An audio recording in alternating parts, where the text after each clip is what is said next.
பணம் மட்டுமே ஒருவரின் வாழ்க்கையையும் வாழ்க்கை சூழலையும் தீர்மானிக்கிறது. பணம் இருப்பவனுக்கு மரியாதையையும் பணம் இல்லாதவனை கேவலமாகவும் பார்க்கும் சமூகத்தை இந்த கதைகள் தோலுரிக்கிறது. பணம் மட்டும் வாழ்க்கை அல்ல. பணத்தை தாண்டி அன்பும் கருணையும் இருக்கும் இடத்தில் மகிழ்ச்சியும் நிம்மதியும் நிறைந்திருக்கும் என்பதை இறுதியில் புரிய வைக்கிறது.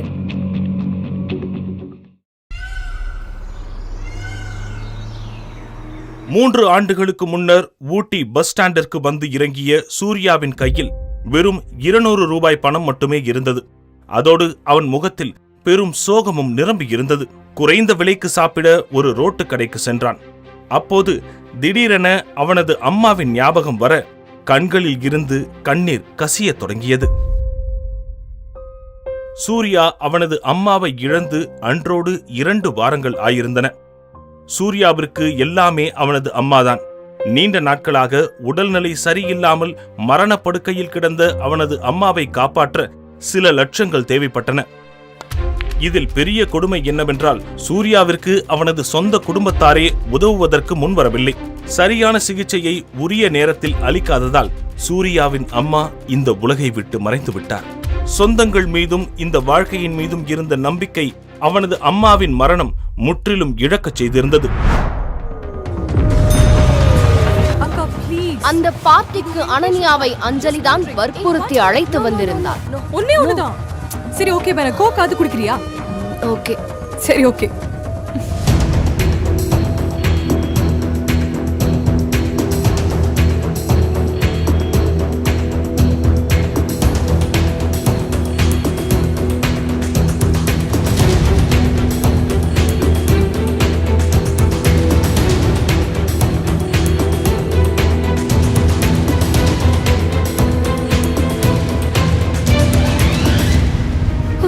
நிச்சயதார்த்தத்தை வச்சுட்டு இப்ப எவ்வளவு பெரிய பாவத்தை பண்ணிட்டேனே. இப்ப பிரகாஷ்க்கு நான் என்ன பதில் சொல்லுவேன்?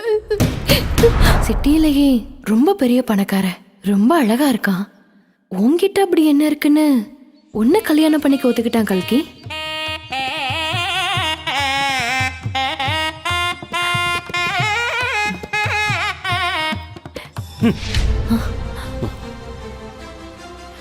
ஆனா கல்யாணத்துக்கு அப்புறம் நடந்த அந்த விஷயத்த நான் கனவுல கூட நினைச்சு பார்க்கல. கௌதம் கல்யாணம் ஆன உடனே என் புருஷன் கௌதம் மேல் படிப்புக்காக வேற ஊர் போயிட்டான்.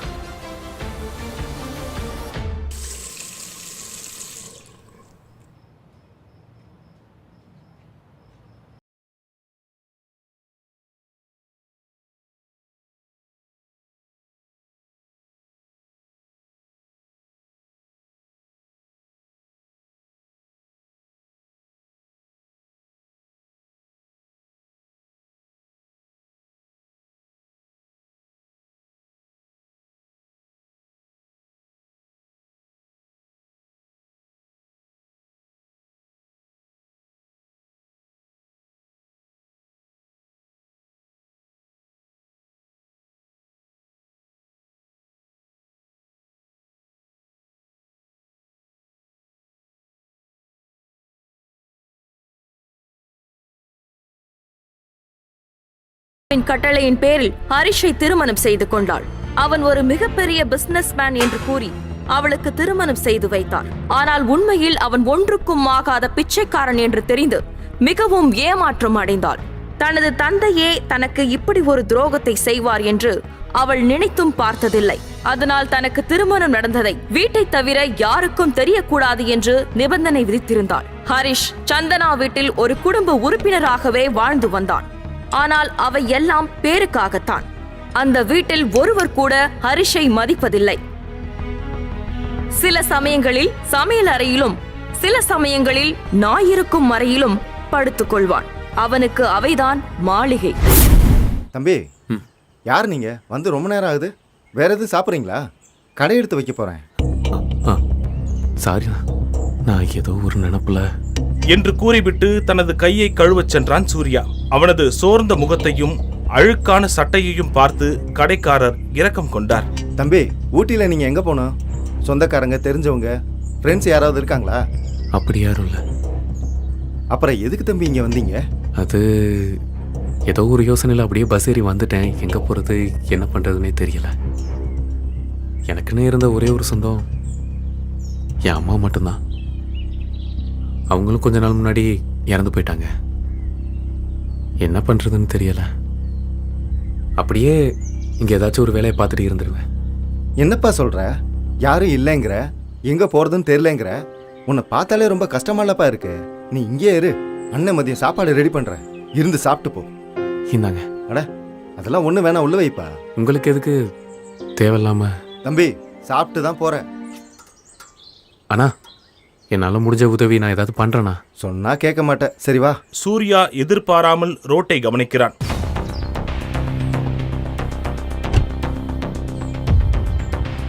இன்னும் எவ்வளவு நேரம் ஆகும்? சார் ஒரு 10 நிமிஷம் sir. My foot idiots டிகட்ஸ்.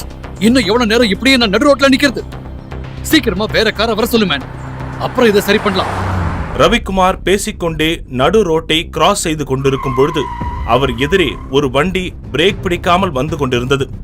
Ravikumar அதை சற்றும் கவனிக்காமல் தொலைபேசியில் பேசிக் கொண்டிருக்க அதை கவனித்துக் கொண்டிருந்த சூர்யா திடுக்கிட்டு வேகமாக ஓடிச் சென்று ரவிக்குமாரை பிடித்து வேகமாக தள்ளிக்கொண்டு ரோட்டை விட்டு வெளியே சென்றான். பிரேக் பிடிக்காமல் வந்த அந்த வண்டி வேகமாக கிராஸ் செய்ய நூல் இழையில் ரவிக்குமார் உயிர் தப்பினார். முன்ன போய் காதலிச்ச பாரு. அவள் தந்தை குணசேகரன் தானது.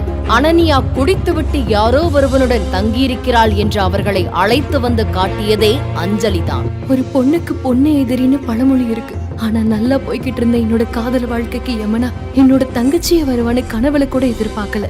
எங்க அப்பா என்னோட சித்திய கல்யாணம் பண்ணி இருந்தாலும் சித்தி பொண்ணு அஞ்சலியை என்னோட சொந்த தங்கச்சியா தான் பார்த்தேன். தங்களை விட பணக்காரனான பிரகாஷை அனன்யா திருமணம் செய்து கொள்ளப் போகிறாள் என்று தெரிந்ததிலிருந்து அஞ்சலிக்கும் அவள் அம்மா மீனாவுக்கும் பொறாமையில் மூச்சே நின்றுவிடும் போல் ஆகிவிட்டது.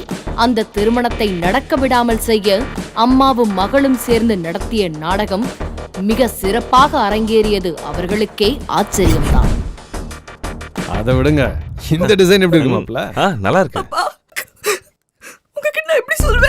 பிரகாஷையும் குணசேகரையும் அஞ்சலி அழைத்து வரும்போது அனன்யா இருந்த அறையிலிருந்து அரைகுறையாக அணிந்த ஆடைகளுடன் வெளியேறிக் கொண்டிருந்தான் அந்த இளைஞன். அன்று இரவு அவ்வாறு நடக்கவில்லை என்றால் பிரகாஷின் கோபத்திற்கு அவ்வளவு வெப்பம் இருந்திருக்காது. அதன் பிறகு எல்லாமே அஞ்சலியும் அவள் அம்மா மீனாவும் இணைந்து எழுதிய திரைக்கதை படியே நடந்து முடிந்தது. காதலி துரோகம் செய்துவிட்டாள் என்று புலம்பி தெரிந்து கொண்டிருந்தவனை கொஞ்சம் கொஞ்சமாக தனக்குரியவனாக மாற்றத் தொடங்கினாள் அஞ்சலி. இவங்க உடம்புல நிறைய ஹார்மோனல் சேஞ்சஸ் நடந்திருக்கு. அதனாலதான் இவங்களுக்கு பிரெக்னன்சி சிம்டம்ஸே இல்லாம நடந்திருக்கு. இப்போ அந்த கரு கலைக்க முடியாத ஸ்டேஜ்ல இருக்கு. மீறி கலைச்சா அவங்க உயிருக்கே ஆபத்து.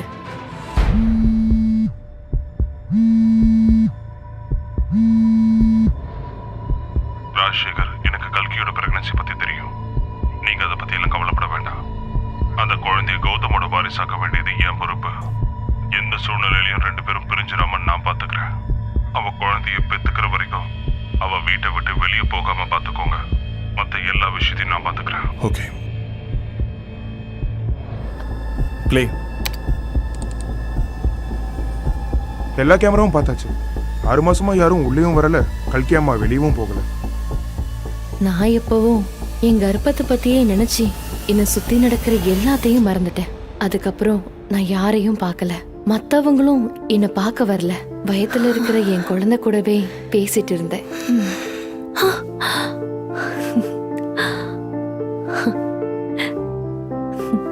என்னடா எட்டி உதைக்கிற?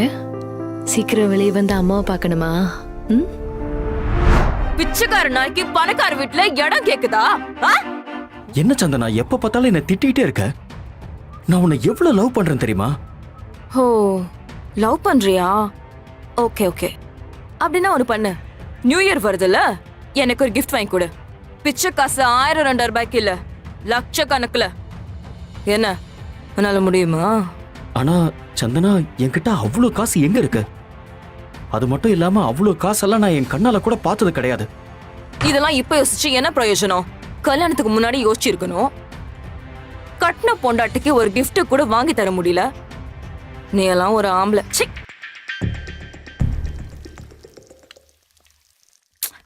சாரி ஸ்னேகா, என் ஹஸ்பண்ட் மட்டும் ஊர்ல இருந்திருந்தா இந்நேரம் உனக்கு கண்டிப்பா இன்ட்ரடியூஸ் பண்ணி வச்சிருந்திருப்பேன். அவர் தான் ஊர்லயே இல்லையே, அவர் ஃபாரின்ல இருக்காரு.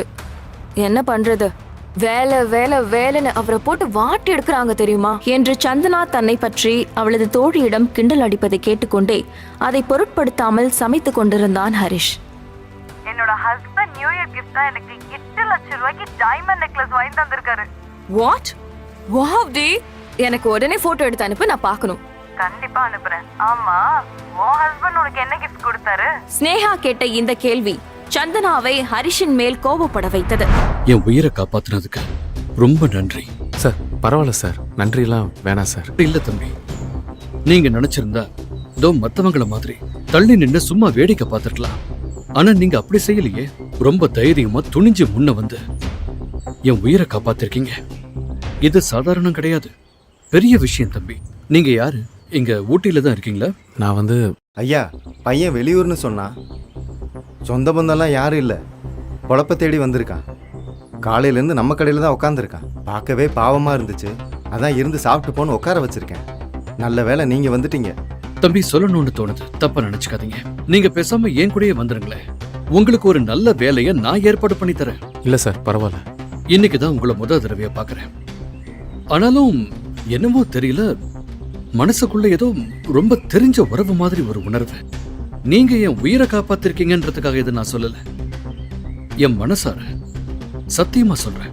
சார் சார் நான் யாருன்னு உங்களுக்கு தெரியாது, நீங்கள் யாருன்னு எனக்கு தெரியாது. ஏதோ உங்களை காப்பாற்றிட்டேங்கிற உணர்ச்சி வசத்தில் நீங்கள் சொல்கிறீங்க. ஆனால் அதை ஏற்றுக்கலாமா வேணாமாங்கிற மனக்குழப்பத்தில் நான் இருக்கேன் சார். ஏற்கனவே பல பிரச்சனையில் இருக்கேன் சார். என்னை விட்டுருங்க சார், நான் கிளம்புறேன். தம்பி, ஐயா இந்த ஊர்லேயே ரொம்ப பெரிய மனுஷன் தம்பி. கொடுத்த வாக்க மீறவே மாட்டாரு. குடும்பம் மானமே போச்சு. என்னால என் குடும்பத்துக்கு பெரிய அவமானமும் பிரகாஷ் குடும்பத்துக்கு பெரிய மன உளைச்சலோ வந்துருச்சுன்னு சொல்லி சொல்லி என் குடும்பமே என்னை காயப்படுத்திக்கிட்டே இருந்தாங்க. அப்பதான் என் அப்பா ஒரு முக்கியமான முடிவெடுத்தாரு. ஒரு நிமிஷம் அந்த வீட்டில் இருக்கக்கூடாது, கிளம்பு. என் வாழ்க்கையவே இப்படி புரட்டி போட்ட அந்த ஒருத்தன் யாரு?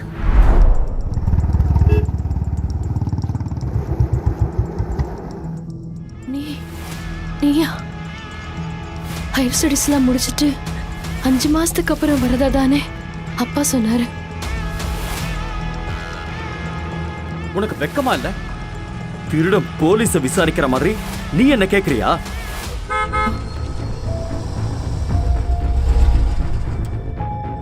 கல்யாணம் ஆகி 4 மாசத்துக்கு அப்புறம் உங்க வீட்டுக்கு வரேன். இப்படிதான் உங்க மாப்பிளைக்கு வரவேற்பு கொடுப்பீங்களா? இந்த வெக்கம் கெட்டவ வேற எவன் குழந்தையோ வயித்துல சுமந்துகிட்டு என்ன கல்யாணம் பண்ணிக்கிட்டா? இவ்வளவு விஷயம் நடந்திருக்கு, கொஞ்சம் கூட கூச்சமே இல்லாம நிக்கிற பாரு. உன் குழந்தைக்கு எப்படி ஏன் இனிஷியல கொடுப்பேன்னு நினைக்கிற? எனக்கு இந்த கல்யாணத்துல நம்பிக்கை இல்ல. ஏய் மாப்ள, கல்கி கல்கி,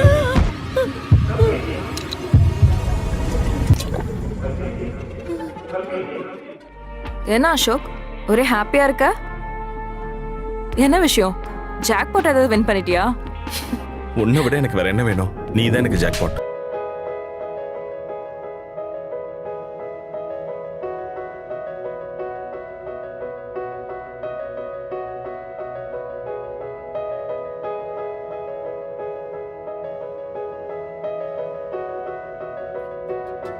வாவ், இது உனக்காக தான் கொண்டு வந்திருக்கேன்.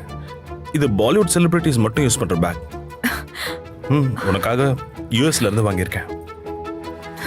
எனக்காக வாங்கிட்டு வந்த? So sweet, I love it, thank you so much. உனக்காக எவ்வளவு கஷ்டப்பட்டு இந்த பேக் வாங்கியிருக்கேன் தெரியுமா? இதோட விலை 60 லட்சம். What? 60 lakhs? ஏங்க, உங்களுக்கு ஆக்சிடென்ட் ஆன நேரத்துல அவர் உங்க உயிரை காப்பாத்திருக்காருன்னா அவருக்கு நீங்க ஏதாவது ஹெல்ப் பண்ணிட்டு வந்திருக்கலாமே. எதுக்கு நம்ம வீட்டுக்கு கூட்டிட்டு வந்தீங்க? ஆமா டாடி, இந்த மாதிரி பிச்சைக்கார நாயங்களை வீட்டுக்கு கூட்டிட்டு வந்திருக்கீங்க. I can't trust these kind of people. தலை குனிந்தபடி நின்று கொண்டிருக்க ரவிக்குமார் கோபமாக, ஷட் அப் சந்தியா, பார்த்து பேசு. அது சரி, உன் அம்மா புத்தி தானே உனக்கும் வரும். உன் அம்மா மாதிரி ஒரு ராட்சசி கூட இத்தனை வருஷம் குடும்பம் நடத்திருக்கேன் பாரு. அதுக்கு எனக்கு இதுவும் வேணும், இன்னமும் வேணும். சரி, என் விஷயம் என்னோட, அதை விடு. ஆனா இந்த தம்பிய மரியாதை குறைவா ஒரு வார்த்தை கூட பேசக்கூடாது. பேசுனா பல்ல உடைச்சிருவார் ராஸ்கல். சூர்யா சற்று முன்னே வந்து மென்மையாக ரவிக்குமாரை பார்த்து, சார் விடுங்க சார், அவங்கள சொல்லி எந்த குத்தமும் இல்லை சார். என்ன மாதிரி ஒருத்தனை வீட்டுக்கு கூட்டிட்டு வரும்போது யாரா இருந்தாலும் இப்படிதான் சார் சொல்லுவாங்க. என்னால உங்க குடும்பத்துல எந்த பிரச்சனையும் வர வேணாம். நான் வேணா கிளம்புறேன் சார், பரவாயில்ல. அவங்களுக்காக நான் மன்னிப்பு கேட்டுக்கிறேன். நீங்க இங்கதான் இருந்தாகணும். எங்க அப்பா உயிரை காப்பாத்திருக்கீங்க. அதுக்கு நன்றி கடனா நீங்க இங்கதான் இருந்தாகணும் சூர்யா. இத பாருங்க, இன்னொரு தடவை இவர்கிட்ட யாராவது மரியாதை குறைவா பேசுனீங்க, அப்புறம் நான் மனுஷனாவே இருக்க மாட்டேன். தம்பி, இன்னையில இருந்து நீங்க தான் எனக்கு பர்சனல் செக்ரட்டரி. சார் என்ன சொல்றீங்க? No, it's a done deal.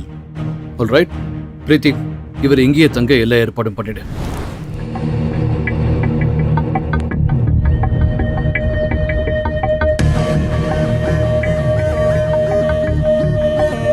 இதற்கிடையே அனன்யாவின் வாழ்க்கைக்குள் அழையா விருந்தாளியாக வந்தவன் தனக்கே தெரியாமல் தான் செய்துவிட்ட தவறை உணர்கிறான்.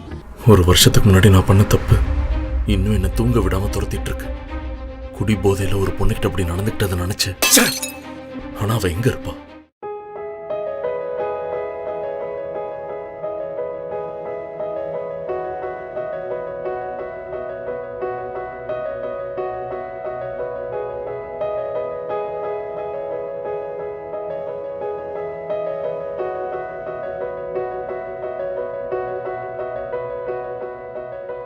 நான் உயிரோட இருக்கிறது உங்களுக்கு ஞாபகம் இருக்கா? நீ இப்படி பேசுறது ஒன்றும் ஆச்சரியம் இல்லை. உன் தங்கச்சி அஞ்சலிக்கு கல்யாணம் முடிவு பண்ணியிருக்கோம். மாப்பிள்ள பிரகாஷ். இந்த கல்யாணத்துக்கு என்னால கண்டிப்பா அஞ்சலிக்காக இல்லைனாலும் உன் பாட்டிக்காக ஒரு தடவை வந்துட்டு அப்புறம் உன் இஷ்டம். அப்பா அப்பா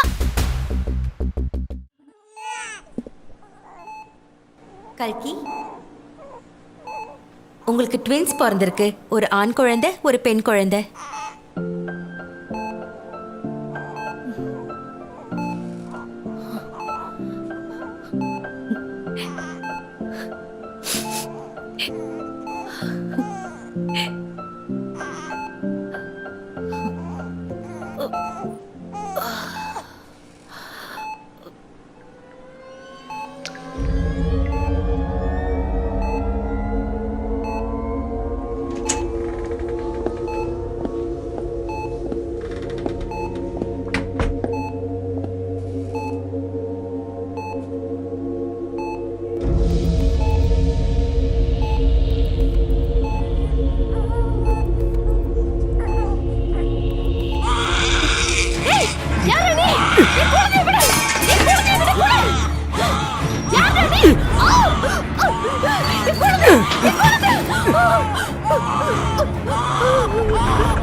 இது பிரான்ஸ்ல தயாரிக்கிறது. இதோட மினிமம் பிரைஸ் ரேஞ்சே ஒரு 3 கோடி இருக்கும். இது உனக்கு எப்படி கிடைச்சது? டூப்ளிகேட்டா இல்ல திருட்டிட்டு வந்தியா?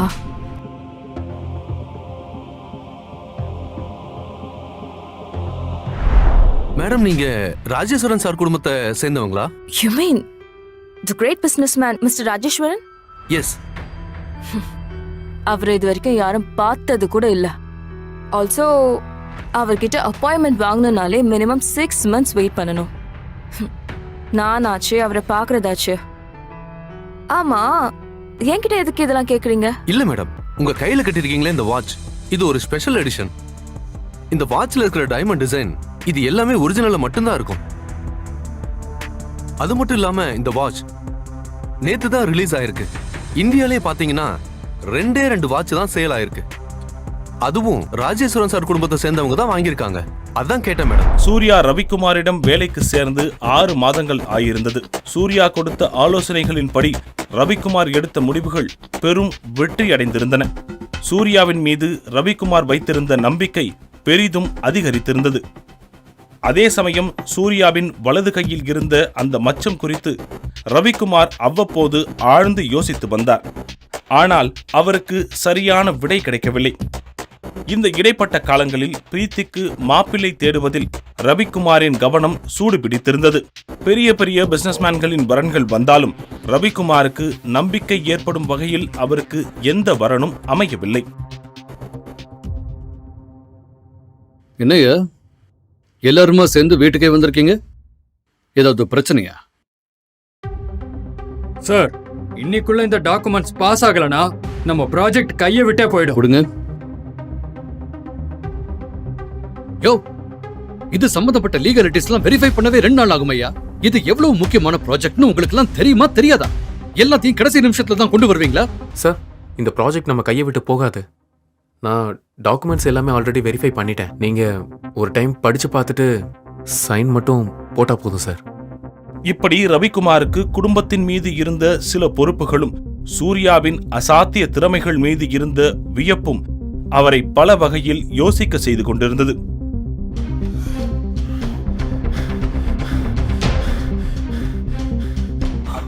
இது இத்தனை நாளா எப்படி என்னோட நினைவுக்கு வராம போச்சு? சூர்யாவை இத்தனை நாளா ஒரு சாதாரண பையனா நினைச்சிட்டமே. அவனோட இந்த நிலைமைக்கு தெரிஞ்சோ தெரியாமலோ நானும் ஒரு காரணம் ஆகியிருக்கேன். இந்த ஊட்டி மொத்தமும் என்ன ஒரு பெரிய ஆளா பாக்குது. ஆனா இங்க யாருக்கும் தெரியல.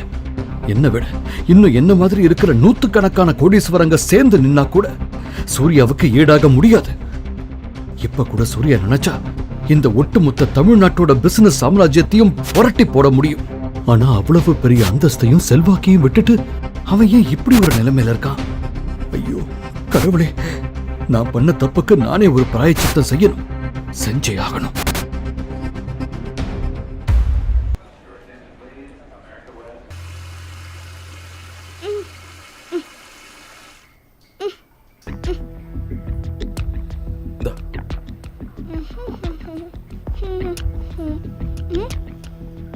அப்பா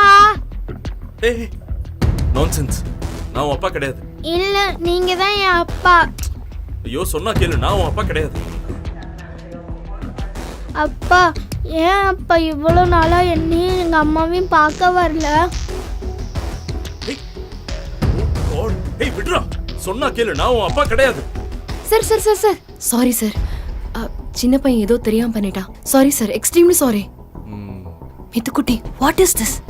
கம். ஏய், முடிஞ்சுதா உன் drama?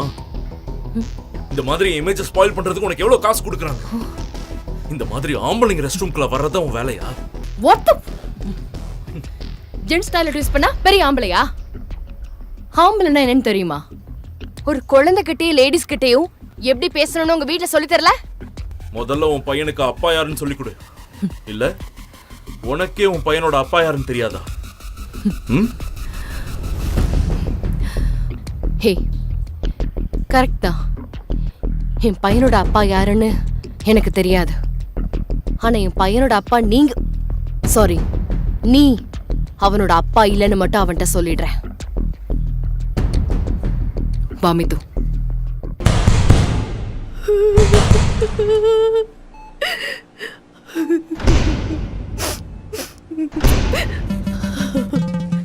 Lights, camera, action. I'm the main attraction. Post it up to get the reaction. In this life of a social media star, everybody knows who you are. They say I'm goals, yeah, I raise that bar. I'm a beauty guru, I've come so far.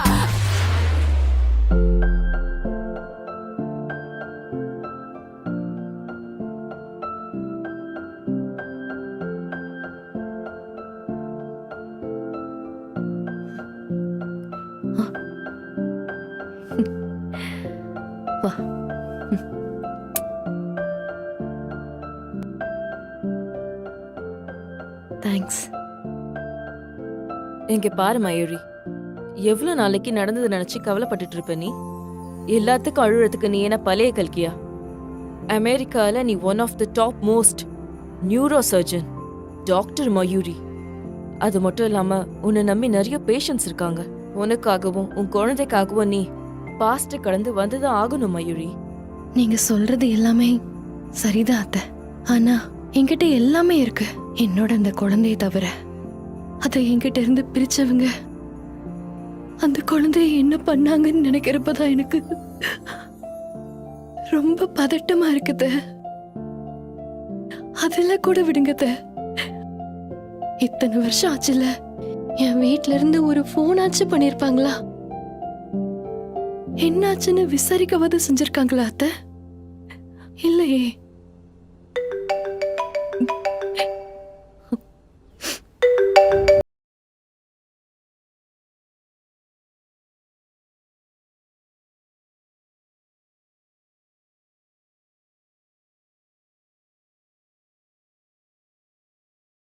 முடிச்சேன்னு பாட்டியும் சந்தேகப்படுறாங்களா என்ன? எல்லாரும் இப்படியே தப்பா நினைச்சா நான் என்ன பண்ணுவேன்? இதே ஒரு பையன் ஃபர்ஸ்ட் மீட்டிங்லயே ஓகே பண்ணா அது அவன் பண்ண அச்சீவ்மெண்ட். இதே ஒரு பொண்ணு பண்ணா அதுக்கு அவன் உடம்பு தான் காரணமா? கண்டிப்பா நான் ஸ்டேஜ் ஏறினா எல்லாரும் என்ன அசிங்கப்படுத்துவாங்க. Hold your horses. இது ஃபேமிலி ஃபங்க்ஷன் நினைச்சேன்.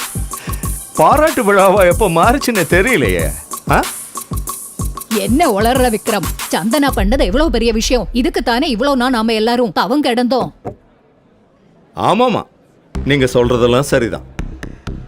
சந்தனாவால தான் இந்த ப்ராஜெக்ட் கிடைச்சதுங்கிறது எவ்வளவு உண்மையோ அதே மாதிரி சந்தனாவால மட்டும்தான் இந்த ப்ராஜெக்ட் கிடைச்சதுன்னு சொல்றது எங்க எல்லாருடைய உழைப்பையும் கொச்சப்படுத்துற மாதிரி இருக்கு. அண்ட் ஒன் மோர் திங், தொடர்ந்து ராஜேஸ்வர் குரூப்பை புஷ் பண்ணிக்கிட்டே இருந்தோம். அவங்க அதை பார்த்துட்டு இன்னைக்கு அந்த டீல்ல சைன் பண்ணிருக்காங்க.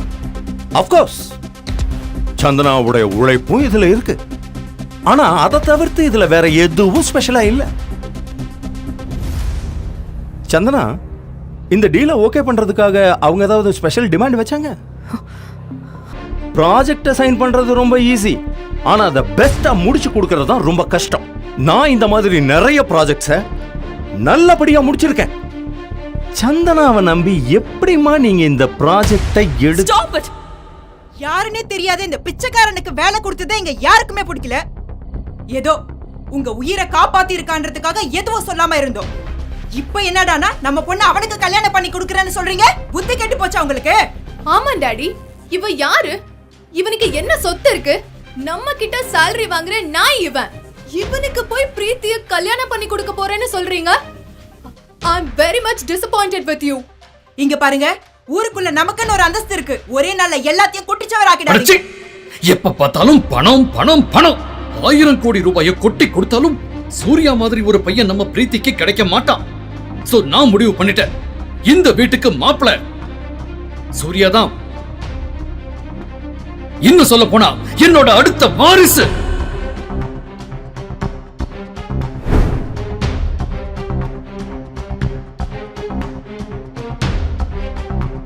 So mind it. இன்னொரு தடவை இந்த வீட்ல யாராவது சூர்யாவை பத்தி ஏதாவது தப்பா பேசினாலோ இல்ல சத்தம் போட்டாலோ என ரவிக்குமார் பேசிவிட்டு கோபமாக தன்னுடைய அறைக்குள் சென்றார். ஒரு வழியாக அடுத்த 6 மாதத்தில் அவர்களது திருமணம் நடந்து முடிந்தது. How are you? ஹாய் சொல்லுங்க. உங்க பேர் என்ன? நான் யாரும் தெரியுதா? How are you? ரொம்ப அழகா. குழந்தை மேல இருந்த கையெடு. ஹேய், நான் ஒண்ணு பார்க்க வரல, பாட்டியை பார்க்க தான் வந்தேன். அதுக்காக நீ ரொம்ப நல்லவ மாதிரி நடிக்காத. நான் என்னதான் அக்கான்னு சொல்லி போய் பாசமா பேசினாலும் நான் நடிக்கிறேன்னு சொல்லி என்ன ஹர்ட் பண்றா. நீ உன் மனசுல உன்னை பத்தி என்ன நினைச்சிட்டு இருக்க? கல்யாணமே ஆகாம ஒரு குழந்தையோட வந்து நின்னுட்டு இருக்க. உன்னை கம்பேர் பண்ணும்போது இவ 1000 மடங்கு பெட்டர். அவன் பேசிய வார்த்தைகளுக்கு அர்த்தம் புரியாவிட்டாலும் அந்த அங்கிள் அம்மாவை திட்டுகிறான் என்பது புரிய, அங்கிள் எங்க அம்மாவை திட்டினா நான் ஃபைட் பண்ணுவேன், எனக்கும் கராத்தே தெரியும். கொசு மாதிரி இருந்துட்டு ஃபைட் பண்ணுவாராமே. பொறுக்கிக்கு பிறந்தது பொறுக்கியா தானே இருக்கும். என்னடா சொன்ன? என்ன தைரியம் இருந்தா ஏன் மேலேயே கை வைப்ப? அம்மாவை அடிக்க கூடாது. பெரியவங்க கிட்ட எப்படி பேசணும்னு சொல்லி தரலையா?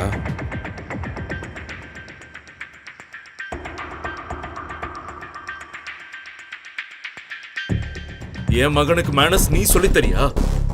பசங்க கிட்டயும் லேடிஸ் கிட்டயும் எப்படி நடந்துக்கணும்னு சொல்லி தரல உங்க அம்மா. பிரகாஷ் பிரகாஷ் வேணா பிரகாஷ் பிரகாஷ், நம்ம போலாம் ப்ளீஸ். நான் தான் கார் எடுத்துட்டு வரேன்னு சொன்னேன்ல, நீ ஏன் அதுக்குள்ள வந்த? வேணாம் ப்ளீஸ். தேவையில்லாம இவங்கிட்ட எல்லாம் ஏன் சண்டை போட்டு? வா போலாம். அப்பா அம்மா அவங்களோட சண்டை போடல, அந்த அங்கிளும் ஆன்ட்டியும் தான் அம்மாவோட சண்டை போட்டாங்க. நான் பாத்துக்கிறேன். புன்னகையுடன் அவனை அணைத்துக் கொண்டு முன்னால் போக வேறு வழி இல்லாமல் அனன்யா அவன் பின்னால் போகிறான். ஹலோ கல்கி, உன்னை பிக்கப் பண்ண கௌதம் வருவான். அவனோட சேர்ந்து நீ வீட்டுக்கு வந்துரு. ஹலோ நீ வந்ததும் நான் எல்லாத்தையும் சொல்றேன். அப்பா அப்பா.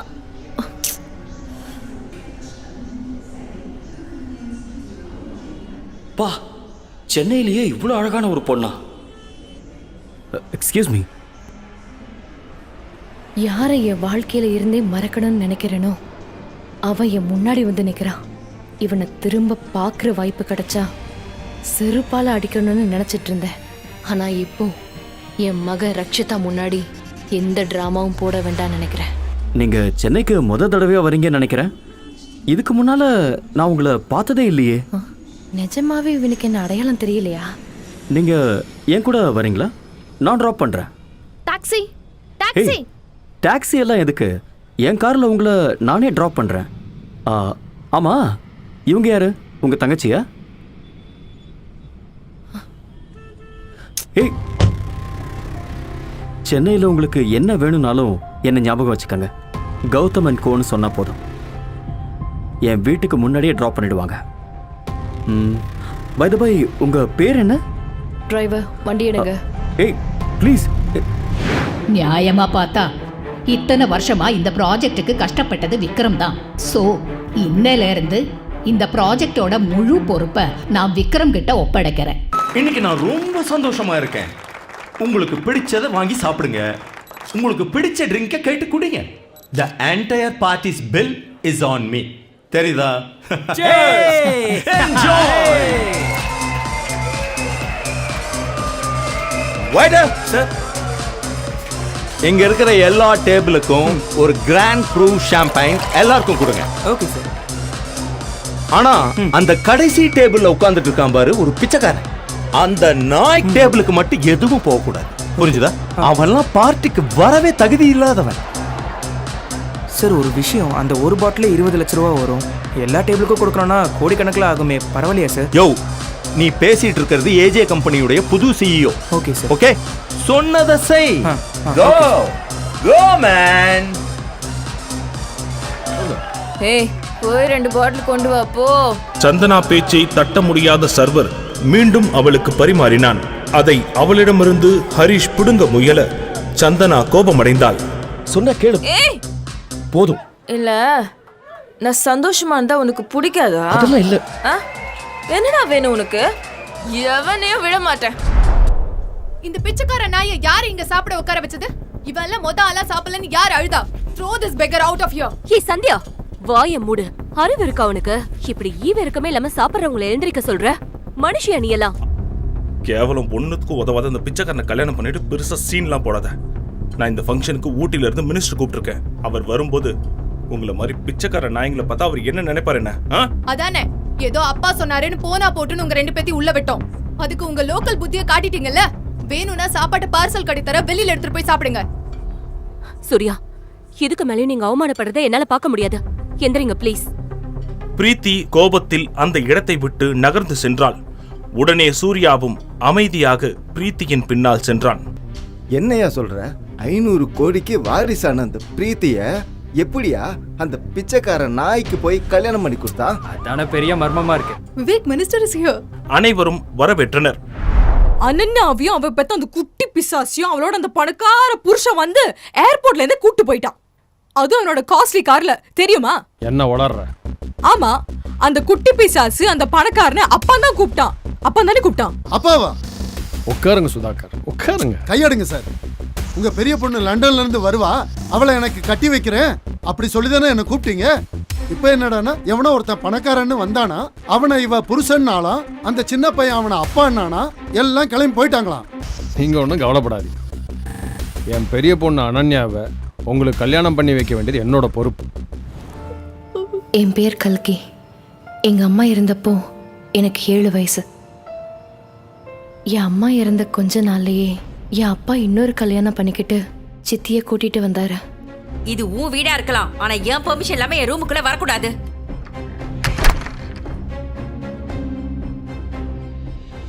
நான் ரொம்ப அழகா இருப்பேன். அது பொறுக்காத என் சித்தி ஏதாவது காரணம் சொல்லி என்னை அடிச்சுக்கிட்டே இருப்பாங்க. அழுக்கெல்லாம் அப்படியே இருக்கு. இது கூட உன்னால ஒழுங்கா பண்ண முடியாதா? சிந்தாம சாப்பிட தெரியாது? 17 வயசு வந்தப்போ என்ன நடந்ததுன்னே தெரியல. என் ஹார்மோன் மாற்றத்தினால நான் அப்படியே குண்டா அசிங்கமா மாறிட்டேன். என் எடை 120 கிலோ ஆயிடுச்சு. என் சித்தி கொடுத்த மருந்து தான் என் ஹார்மோன் செஞ்சுக்கு காரணம்னு பின்னால தான் நான் தெரிஞ்சுக்கிட்டேன். உன்னை எல்லாம் பார்க்க கூட எனக்கு பிடிக்கல. பேருக்கு தான் இது கல்யாணம். உன் கூட சேர்ந்து ஒரு நாள் கூட நான் வாழ மாட்டேன்.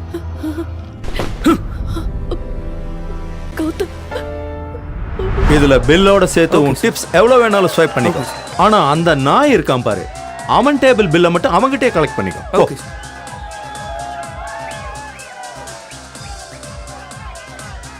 சார், என்ன பின் number please.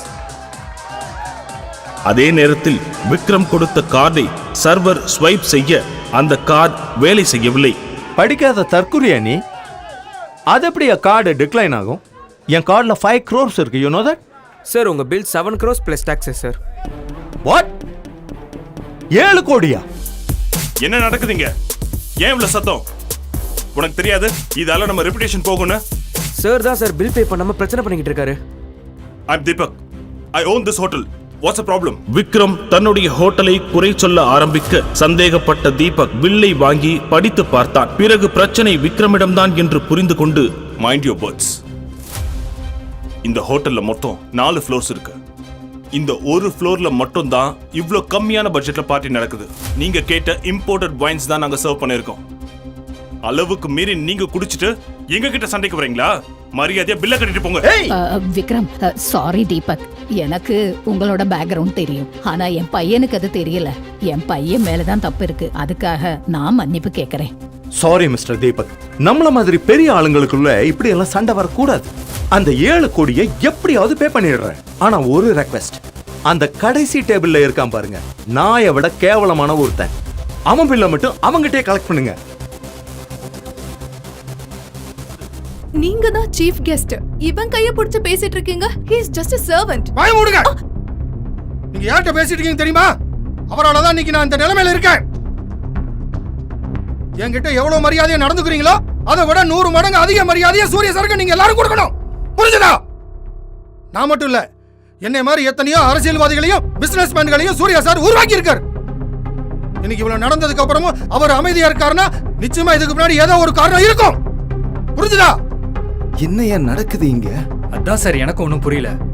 Surya sir, sir வாங்க சார் நம்ம வீட்டுக்கு போலாம். பாட்டி எப்படி இருக்கீங்க பாட்டி?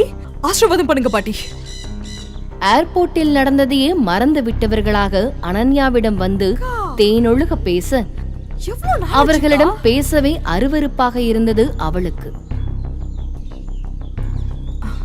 எங்கக்கா ஹஸ்பண்ட் வரல? ஹஸ்பண்டா? ஏய் குட்டி பையா, உங்க அப்பா வந்தாரு இல்ல? பாட்டி கிட்ட சொல்லு. ஆமா பாட்டி, அப்பா வந்தாங்க. ஐயோ பாட்டி, அது வேற பிரச்சனை. எல்லாத்தையும் உங்ககிட்ட நான் அப்புறமா வந்து சொல்றேன். அவர் தானமா இப்ப உன்னை இங்க இறக்கி விட்டுட்டு போனாரு. ஐயோ பாட்டி, அவ நமக்கு எதுவுமே தெரியக்கூடாதுன்னு நினைக்கிறா. நம்ம எப்பவுமே அவளுக்கு நல்லது தானே நினைக்கிறோம். ஆனா அவ எப்ப பாரு நம்மளை பத்தி தப்பு தப்பா தான் புரிஞ்சுக்கிறா. என்னை பத்தி நீங்க தப்பா எடுத்துக்கிட்டாலும் பரவாயில்ல, ஆனா அப்பா என்ன தப்பு பண்ணாரு சொல்லுங்க? இவ இவ்வளவு வருஷம் கழிஞ்சு வராந்தானே இவளை பாக்குறதுக்காக வெயிட் பண்ணிட்டு இருக்காரு. கல்யாணத்தை பத்தி எல்லாம் சொல்ல வேணாம், ஆனா ஒரு வாட்டி வந்து அப்பா பாக்கல. வாங்க நம்ம வீட்டுக்கே போலாம். நீங்க வாங்க.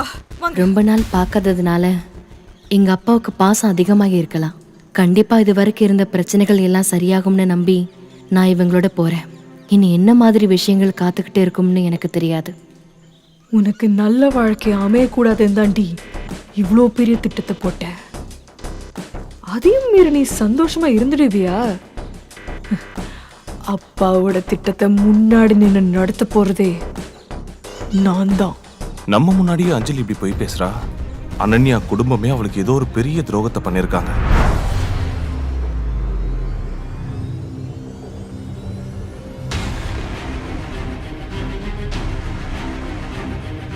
கௌதம் வரல. இப்ப வாத சொல்லுங்க, என்னை எதுக்கு அவசர அவசரமா கூப்பிட்டீங்கன்னு.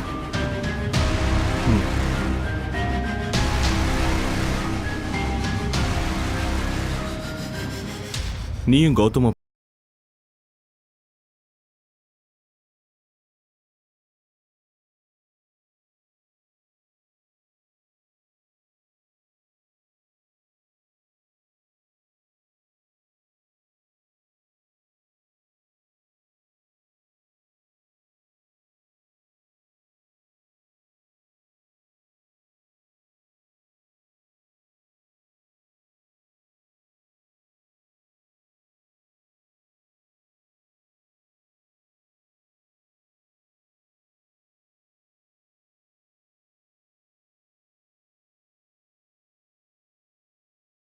எழுந்து போட சொல்லி கேட்கலாம்.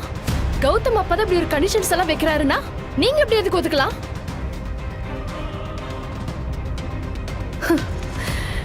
எனக்கு இப்பதான் புரியுது குண்டா இருந்த என்ன எதுக்காக அவங்க வீட்டு மருமகளாக்க நினைச்சாங்கன்னு. ஏய் மச்சி ஹரிஷ், ஏய் எப்படா இருக்க? என்னடா இது கோலம்? தி கிரேட் ராஜேஸ்வர் வீட்ல தானே இருக்கணும். இங்க என்னடா பண்ணிட்டு இருக்க? எங்க மச்சான் இருந்த இவ்வளவு நாளா? தமிழ்நாட்டோட டாப் பணக்காரன் இவன் ஏன் ஒரு மிடில் கிளாஸ் பையன் ஹரீஷ இப்படி சொந்தம் கொண்டாடுறான்? ஹரீஷ பார்த்து ஏன் அவன் ராஜேஸ்வர் வீட்டில் இருக்க வேண்டியவன்னு சொல்றான்? வெயிட்டர் சார், ஹரிஷ் என் ஸ்கூல் ஃப்ரெண்ட் தான். ஃப்ரீயா கொடுத்தா அவனுக்கு பிடிக்காது. அதனால இந்த டேபிளுக்கு மட்டும் 50% டிஸ்கவுண்ட் போடு. சொல்றேன்ல, போ. 50% டிஸ்கவுண்ட் போ. அப்படி பார்த்தா நாங்களும் உங்க ஃப்ரெண்ட் ஹரீஷோட ஃபேமிலி தான். எங்களுக்கும் 50% டிஸ்கவுண்ட் பண்ணி கொடுங்க தீபக். உங்க பையன் விக்ரம் தான் என் ஃப்ரெண்டு தெருநாய் பொறுக்கி அப்படியெல்லாம் சொல்லிட்டு இருந்தார். இப்போ உங்க கோவம் ரோஷம் எல்லாம் 7 கோடி பில்லு பார்த்ததும் காணாம போயிடுச்சா? ஏ ஹரிஷ், ஸ்வைப் பண்ணு. எப்படியும் டிக்ளைன் தான் வரப்போகுது. Success sir, thank you. வாட்?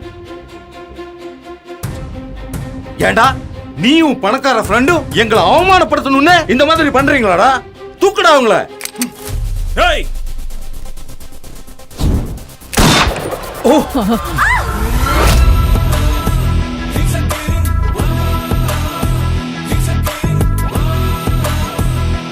டேய் தூங்குறாடா. சாரி மச்சி. அவன் மேல ஒரு சின்ன கீறல் பட்டுச்சுன்னா அடுத்த அரை மணி நேரத்துல என்ன ஆவீங்கன்னு உங்க யாருக்குமே தெரியாது. நான் அதை சொன்னா கேட்கும் போது நீங்க எல்லாம் செத்து இருப்பீங்கடா. மச்சி, சிஸ்டர் கூப்பிட்டு கிளம்புடா, நான் பாத்துக்கிறேன்.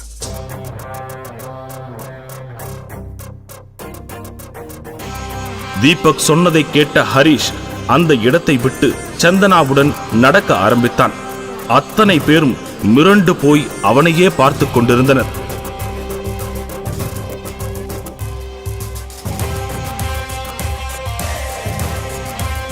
Cheers.